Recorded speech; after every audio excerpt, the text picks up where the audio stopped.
pop-up said live stream. I'm like, I don't think I'm live streaming. I hope not. Can you imagine? It's not ever usually ever a good idea. We don't need to hear your political rants. Wait, we don't?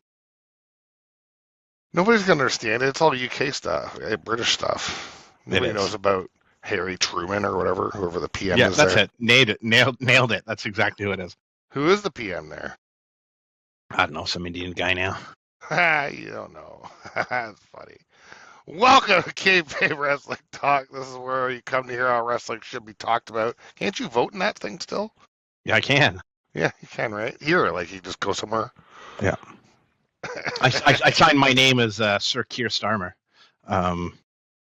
Sir Keir Starmer? Who is that? What is that? Is that That's the Prime Minister of England. You asked me that before we went live. I didn't know his name. Yeah, I know. This is all in. This is all in. We come to hear wrestling is supposed to be talked about. My name is Handsome Dick Hanlon. This is Matthew Barnaby. How's it going? I'm tired. Yeah. Nothing says wrestling like a Cool Ranch Doritos t-shirt. Oh, I thought you were talking about me. I'm like, am I wearing a... No, it's all you. You are Cool Ranch. And the finish line. I like the checkered flash. Checkered flag. I can't speak today. This is going to be a disaster. All right, we're going to talk about Raw, I guess, for a bit. Yeah, let's talk about SmackDown. There'll probably be two separate episodes, but let's just start with Raw, I guess. Let's Good Raw. I'm going to change my screen orientation so I can actually see it. I was at Raw. I was to say. I was there live, so I'm going to give you the live experience as best I can. I watched it twice. I didn't watch it with sound on the second time, but just to remind myself what happened. So I kind of remember pretty well. Who started? What happened? So what were you saying? I'll start us off. Subscribe. It starts off with AJ Styles. That's right. And the crowd showing him the appropriate amount of love. Yeah. Huge pop at Toronto. Much love for AJ in Toronto. I mean, all the international crowds are louder for AJ than the North American crowds. Like, there's something about him. I guess it's all his Japan work and his TNA stuff. Like, man, these international crowds love AJ Styles. But yeah, so he's talking about how Toronto international. I guess it is. Yeah, outside of the U.S., it is considered international. It is an international flight if you were to fly to the States. That's a touche. Right. So yeah, he, AJ comes out is essentially talking about how he's gonna, up against Gunther. Says he's not going anywhere. 2026, he's gonna his one more time tour where he's gonna fight a bunch of people one more time, sort of thing. But he also wants to be the champ one more time. A nice "F you Gunther" chant, by the way. Punk ends up full year tour after he beats Gunther. Yeah. So Punk's music ends up hitting, and Punk is essentially, he's like, I'm so happy that this is your year, nothing but respect, but what are you doing? Stakes are too high. You shouldn't be doing this. And AJ takes a little bit of diss to that. He felt like he was being disrespectful. I do love that there was a big "Fight Tonight" chant that busted out when they were in the ring together, which I really liked. And he's like, if you lose Saturday, you don't get to prove you can beat me, CM Punk. And yeah, that's when the crowd started chanting "Fight Tonight," and CM Punk is like, "Gee, AJ, I don't know what to do." Yeah, very coy. Yeah. So I mean, obviously, he's saying that. If he beats Punk and after he beats Gunther, he's the number one contender for the belt. Blah blah blah. Match is on, and we close that segment out and we move on to the first match. Well, during the segment live, it was electric. Yeah. And when they started hitting that, fighting each other, and the crowd was going crazy, and there's chants on both sides, I got butterflies. It was an incredible feel. The crowd was so into it. And yeah, the reason, like, he's like, if I beat Gunter, I'm number one contender. He's like, but if you don't beat Gunter, so then they're like, maybe we should fight tonight. And then people are just like, just losing their Just mind. went I didn't think it nuts. was going to Yeah. happen. I thought people were going to come down. It's going to be a tag match, like, because how often do you get a championship match on Raw? But it We've was, had a couple in a row now, which I'm loving. and again, against these two guys too, like, it's a WrestleMania. It could be a WrestleMania match easily. It could easily be one of the four top pay-per-view match. Like, it's a, you know, but for some reason they had to do it.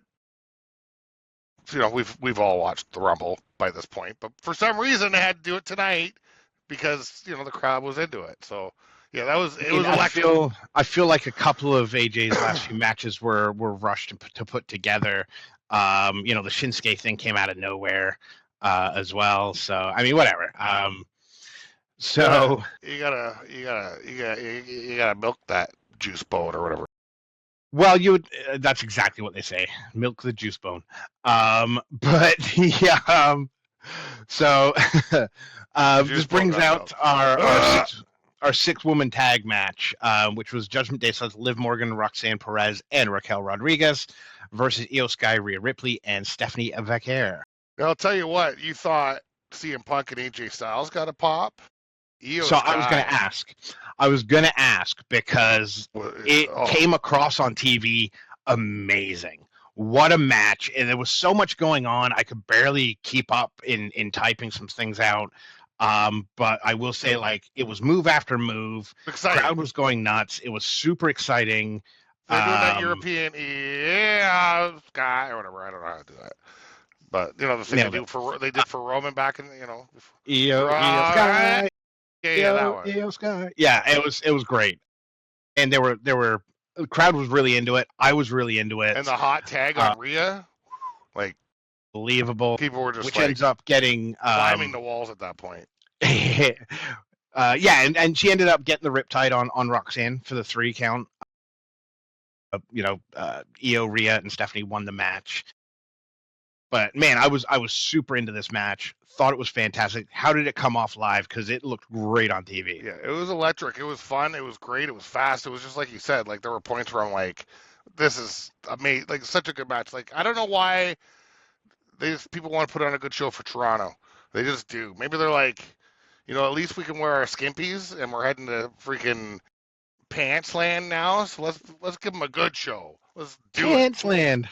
Saudi full body lycra. That's on their license plate. The land of women's pants. Yes. Hard pants a must. The pantsuit country. The pantsuit country. Io Sky, Io Sky's the most over woman I've heard in a long time. I'm telling you, she was getting pops bigger than Punk and AJ. Well, I think we mentioned it briefly last week with when I talked about Triple H's interview and how he's like, you can decimate my entire roster, leave me Io Sky, I'll make it work. Exactly. Right. So great stuff. Now I want to kind of gloss over a lot of the backstage stuff. It's very long and frustrating, but I will say this: the one that I was really interested in, and it got me really excited for about 2.5 hours until it came crashing down, was they showed a recap of Finn Balor and Punk from the week before in Belfast. And Finn tells CM Punk, he's like, hey, you helped me up after the match. You gave me my flowers. I didn't return the favor, but I will now. Thank you very much. Punk says, you know, I'm the best in the world because I beat the best in the world. I give to people title shots who earn it. And he's like, hey, Finn, if you wanted to be champ again, maybe you got to ditch Judgment Day. And he asks, you know, what do you want your legacy to be? So go win the Rumble. I'll see you at Mania. And he walks away, and Finn's like nodding. And everyone got very excited because, again, I understand he was in his hometown and home country last week in Belfast, in Ireland. But, man, I want Finn to break free at Judgment Day, be that man we all fell in love with. He's such a great wrestler. Do they really need him? He doesn't need Judgment Day. But the other way around, even. Does Judgment Day need Finn? 3 women and Dom? It's almost really just the 3 women right now. Well, yeah, because JD and Dom are out, so we'll see what happens. I think the Liv Dom story needs to continue. Yeah, bring them back in, but I mean, I don't think they need each other. I'll agree with that. I got really excited because I want Finn to be the man I know he is and can be and not have to rely on these shenanigans with Judgment Day. Anyway, Shenanigans. You heard me, shenanigans. So this is gonna this is gonna bring out the Vision. Vision's gonna come out onto the stage. I mean, again, these crowds are so loud, especially Toronto. Man, they know how to make some noise. You know, they're booing every time Heyman tries to speak. Booed out of the arena, like. Right. What did he say at one point? It's like, if you keep booing me, I'm gonna go all night long. And they booed so much louder. And then when he says, ladies and gentlemen, like when he finally gets it out, he gets his whole shtick out, but the crowd's singing it along with him. He runs down the Vision and each member of the Vision and shows some video footage of Adam Pearce putting his hands on Braun. And then, last week with the brass knuckles thing, he's like, oh, and here's evidence of him planting the brass knuckles. Which did you see that? That's a stretch. Was crazy, dude. That's the grassy knoll. That was grassy knoll shit. Oh, he just puts it down? He just put it down. Pocket? He's got pockets. And the man's wearing a suit. That man's got a pocket. He ain't putting that down there. Introducing it back in the match. And it was on the apron. Rey Mysterio was the one who picked him up, and I'm very shocked finding that murder weapon and just put it on the curb for a couple minutes. I mean, I disagree. All right, Adam Pearce is surrounded. Dude. I think if Adam Pearce held on to them, he would have used them, and he knows that he can't do that, so he just backed away gracefully. Is what I think. Yeah. But so essentially, it's going to end with Pearce apologizing. Said he wears his heart on his sleeve, but he's not going to apologize for that. But he is going to apologize for putting his hands and being inappropriate. So he tells Heyman, hey, you get your wish. He's reinstated, and he's in the Rumble. And I like Heyman. He's like, oh, you drive hard, but you're such a good negotiator. And Pearce like, let me take a step further, and he points to each member of the Vision. You're in the Rumble. You're in the Rumble. You're in the Rumble. That sort of thing. And then he tells Austin Theory, hey, if it wasn't for the brass knuckles, maybe you could have taken out Rey or the rest of that team. So he's like, you need some redemption. So he's like, Austin Theory versus Rey Mysterio, and it's on now. So we get our second match. I went for a beer. Didn't miss much. I saw some of it. I know Rey got good pops. Austin Theory's again a creative character from WWE with like no clothes on. He's the standard template. He's got a great physique. He's a great wrestler. They just he needs something else. He's missing something. And it's funny how the last couple of years we keep hearing, oh, he's the future, he's the next big thing, he's so good, he had this big endorsement from Vince, and Cena came out and they had a promo battle with him, he just destroyed him. Cena just destroyed Theory, and that was his his game big time. And it was rough too. The only person that can stand there and say nothing for a year is Fatu. Okay, yeah, that's Solo fair. did it pretty good too. But you better be like that one of those guys. But when Solo started talking, he's way funnier than you think he's going to be. Solo Sikoa, Solo's hilarious. Solo's super funny, right? He's totally funny. But once Austin opens his mouth, it's like, oh, you're like a brown paper bag. You're just very bland and like, I don't know. Maybe that's just my opinion. He's hanging around with the wrong crowd as well. Whatever. What are you talking about? He's got a job. He does have a job. He might be boring on the mic, but he's resilient. I mean, he's great at using the numbers game. I will say that, first of all, my daughter says that Austin Theory would look more of a threat if he had more hair. He looks like he's ill with his shaved head, and she doesn't like it. Just saying. He does kind of look like one of CM Punk's apostles. Yeah, right. Malnutritioned. It was a lot of Theory throughout the whole match. I will say that, man, Rey is still beautifully crisp at like everything he does. Yeah, it's insane how good he is. He's an anomaly. But we get the Vision to rush the ring. They interfere. It gets Theory the curb stomp for the win. I don't like that he's still using the curb stomp. Whatever. So not a clean win due to interference, and then the Vision rush and beat the hell out of everybody because Dragon Lee Penta also came down. Right, spears and tsunamis for everybody. Mexicans and Samoans everywhere. Yeah, I did like that Cole was like, how could Adam Pearce make this happen? And Corey's like, what do you want? Pearce to come down with his brass knuckles? Like he owns them. It was great. Yeah, I don't know how, like you said, you went for beer. I'm not sure how it came across it to the live crowd, but I wasn't that interested. A lot of people were going for beers. I mean, it doesn't surprise me.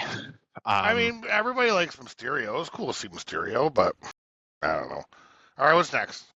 Well, we had a couple of backstage stuff. I'm not overly thrilled about half of the stuff. It just seems very boring. At one point, everybody's just calling their shot. Yeah, well, we had a quick moment with Natalia, or Natty now, basically telling us that she's no longer Natalia, but she's Natty. What was her phrase? Natalia elevates, but Natty decimates. I'm like, all right, this is terrible. Right. See you on Heat. All right. Yeah. So, and at one point, I think Raquel Rodriguez was looking for Stephanie Vecker, and Bailey yelled at her because she was on the phone. She's like, I'm on the phone, you idiot. That made me laugh, but there was nothing else to think about or talk about on that one. We did get a sit-down interview with Gunther and Michael Cole. And Gunther, I mean, he plays a great villain, right? He's a terrible human being, and why was it Michael has Cole no respect. Folding camping chair. Did you see how he was sitting? He was like it was like a last minute. I don't know if he's got props. a bad back or something, but it's like one of those tables that have like a table. One of those chairs that have like a table that pop out of the side that I have at my party in the backyard. One of the ones that come out like this. I mean, had a normal chair. Did Gunther choose his chair to make him uncomfortable? Because those chairs suck. I don't know. The next interview he does, Cole's going to be in a beanbag chair. I don't remember anything from the interview other than looking at how he was sitting in that chair. I mean, it was just Gunther being Gunther, right? Talks about, what he gained by beating up AJ. Now he has something. Now he has a reason, so he'll do it. Like he did with Cena and like he did with Goldberg, although those were planned, announced last matches with AJ. This is legit career on the line. He does take a dig at Michael Cole. He's like, speaking of old timers, you fall into that category as well. Are you still chasing your moment? And then he laughs like an evil genius and says he'll he can't wait for to hear Michael Cole call the Rumble so he can hear how he says AJ's career is over. I think he also mentions here he's in the Rumble, or was that during the Rumble? And that was during the Rumble, yeah. They never mentioned he was actually going to be in the Rumble. But that's why it was full, because the next thing that happened was Finn asking about getting into the Rumble, and Pierce was telling him that it's full. He's like, you took your title shot last week, and therefore I filled that spot. But interestingly, he runs into Liv Morgan. Finn Balor runs into Liv Morgan backstage. It's like, what's going on? These people aren't showing you respect. He beat you up, and then you raised your hand, and you thanked him for it. She's like, I heard what he said about Judgment Day. We're family. Judgment Day is your family. And Finn says it's not as simple as you think. I need to figure some things out, and he leaves. Again, getting me very excited to return to form to the Finn Balor that I've been watching for many years. I thought you meant him going back to his family with Judgment Day and being loyal. I mean, he says he needs to figure things out. So that's going to bring us up loyalty. Well, let's maybe. It's going to bring up match number 3, which is the number 1 contendership for the Tag Team Championship, and it was American Made versus I haven't seen them in a while. Americanos and Alpha Academy. Yeah. A lot of Kurt Angle themes in this one. Yeah, right. So what is that? Julius Creed and what is his name? Brutus?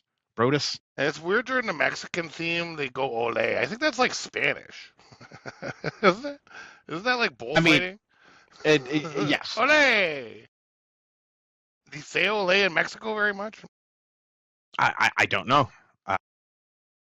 I've never been. Food for thought. Is it though? So I mean, I don't know how this came across. I don't know. It was all right. It was kind of a standard match. I did like that Brutus did a cannonball off the top rope. Cannonball was awesome. That looked pretty cool. Tozawa hitting like multiple suicide dives off of like 3 of the 4 ropes or 4 sides of the ring, which I thought was pretty good.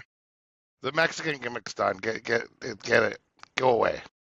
Yeah. Now, at one point, we got a big senton from Cesaro onto Julius Creed, and Otis cleans house, and that allows for the pin. I'm like, what the hell? Yeah, Otis Dazawa. Yeah. Kamade are now the number one contenders for the tag team championship against cool. the Usos. The Didn't see it coming. Huge for Otis too. I mean, how can you not love Otis? The guy is hilarious and adorable at the same time. And Tozawa, man, that guy works. All right, he's tiny, but he works. He was crying. He was very emotional. I think he got the pin. Did he get the pin? Yeah. He did a massive senton off the top while Otis cleaned house. And I think if they changed their attitude to a New Day attitude, they probably up a lot better. No. Keep the love. Keep the love, man. These are nice guys. No. Dark. They need to understand that friends are worthless. You see Jay trying to keep him out of that title hunt because he knows they're a threat. Big fat my super friends, kick. I don't want to fight you guys a few weeks ago. Yeah, that's somebody holding you back, guys. That's what friends get you. Kick straight in the nuts. All right there, buddy Matt. What's next? Well, the only reason I'm going to mention this backstage is because Kathy Kelly was with Becky, and Kathy was in a Leafs jacket. But Becky's like, she's like, hey, congratulations on your big win. She goes, momentous win. She had to correct Kathy Kelly. I thought that was pretty funny. And she's like, but you wouldn't understand momentous wins because you're wearing a Toronto Maple Leafs jacket. I'm like, all right, yeah, that's how you piss off the Toronto crowd for sure.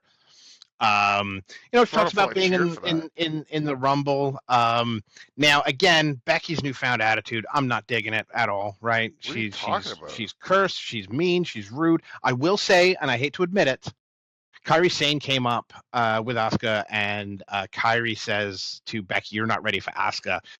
And Becky just so matter of fact, it's like, what? I've always been ready for Asuka. What do you mean I'm not ready for Asuka? Of course, I've even beat Asuka. Tell Asuka that. Several times. I've beaten her several times. And Kairi turns to Asuka to go translate. She's like, I heard her. Which I thought was pretty good. Becky's the greatest version of herself of any woman. Well, we're gonna skip to all time. I end myself. Keep wrestling, Becky. You've been in the game for a while, but let's finish out your legacy before I make any judgment there. Greatest. So and then we get to the main event. So match number 4, and yes, 4 matches again on Raw. I guess this is their thing, but I'm not happy about it. At least these matches were lengthy, though. True, and at least it was CM Punk versus AJ Styles, which 90% of the match was fantastic. It had that big match feel because, of course, it did. It was a championship match. This is the 3rd one in a row for CM Punk to main event Raw. It was Braun Breaker, it was Finn Balor, and now it's AJ Styles. CM Punk has this one less of a save because that women's match was amazing, but I've said it 2 weeks in a row, so I'm going to just say it for a 3rd week. CM Punk, for the 3rd week in a row, saves Raw by having a fantastic match. They first wrestled 22 years ago, 2004. They had a match together. Well, they have wrestled in WWE. Yeah, and on the Indies. So never. They've never fought each other in WWE on one-on-one or anything like that. There was so much back and forth and countering of moves. It was beautiful. A joy to watch. It was what they call a clinic. Mm-hmm. It was 2 guys that have known each other forever, and now they're like the best they've ever been. I mean, maybe Punk was better. It's arguable, but he's still, for me, he's top of his game. Again, he's doing so well. You can't deny he's. I'm sick of his lovey-love talk, but other than that, his in-ring stuff is unbelievable. He needs to be shaving people's heads again. I mean, let's face it. Did you see somebody in the crowd offered him a beer, and he was like, no, I missed that. That's funny. Maybe that was last week. It was one of them. Somebody offered a beer. He's like, oh, I don't do that or whatever. I heard a lot of dueling chants throughout the entire match, right, for CM Punk and AJ Styles. It was some really good back and forth. And shout out to AJ. He did a drop salt, which I haven't seen since was that Kendrick and London and Kendrick? Remember those guys? What's a drop salt again? So it's a drop kick, but you kind of backflip flip out of it. So it's like a moonsault at the end. Backflip dropkick thing. Yeah. Yeah. So they call it a drop salt. It's beautiful. But usually only very athletic people can pull it off. And I mean, AJ is pulling off moves. I know in interviews like, well, at this age and, you get older, you get bigger. So I had to like change my diet entirely because he's cut. He's in great shape. Totally too. Right. But it's because you got older, you're going to carry more weight. You can't help that. But he changed his body to match that. So he's not doing all the moves he used to do, but still pulling off drop salts, still doing amazing things in the ring. You can't be mad at this match until this is the best part. The very end. Until the very end. Heartwarming part of all of Raw when Finn Balor decides to stay with his family and he destroys everybody in the upset. ring. It hurt me so much. I was hoping. See AJ Styles trying to stop Finn, by the way.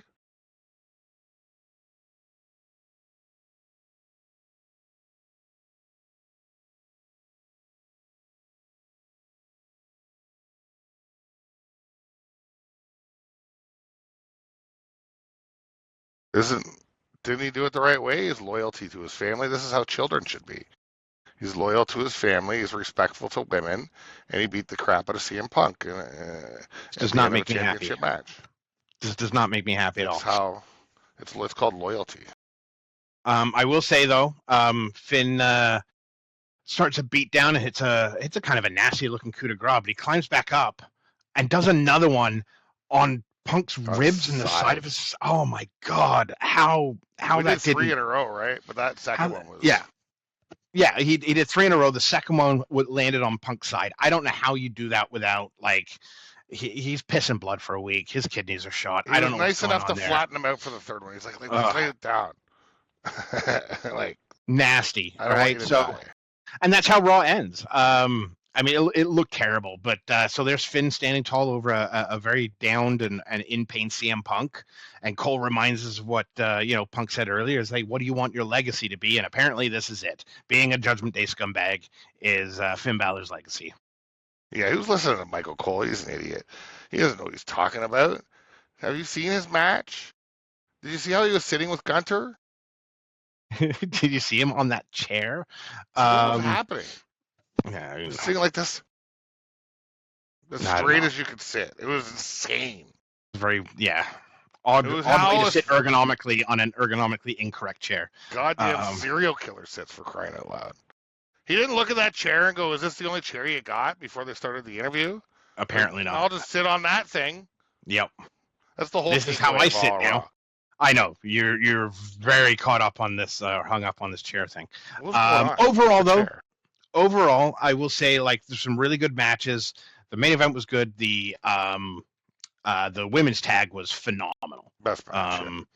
The guys tag meh, and Austin Theory and Rey Mysterio also kind of meh. The Otis ending was good. Otis and Alpha the Otis, and complete shock. I don't think anybody saw that coming. That was good, right? When you have we have 2 very dastardly tag teams in there with them. You're going to assume one of them is going to win and go on to face the Usos. But who the fuck are you, Dick Tracy? Excuse me. That is a perfectly normal, appropriate word to use in this situation. Yeah. You're dastardly. See? If I could grow proper facial hair, I would definitely have one of those curly mustaches. Bobby Lee beard. All right. I thought it was fun live. That's my final takeaway. I made no notes. I was drinking beer. 4 matches, frustrating. 2 of them being that good. I'm not gonna say it wasn't worth watching. They're absolutely worth watching, but it's not like I'm gonna give it an A+ for Raw. Not until they start giving me more than 4 matches in 3 hours. It was a hard. I'm just saying. It was a hard. So that's Raw. That's Raw. C+, B-. Make sure you like and subscribe. KayFabe Wrestling Talk. This is where you come to hear how wrestling should be talked about. I'm gonna split it in 2. Go tune in. We'll talk about how crappy SmackDown was. I'm gonna get a beer. I drank that one so fast; it was so good. It touched my lips. So I was like, I had to drink it as fast as I can. Bye. Let's all stay.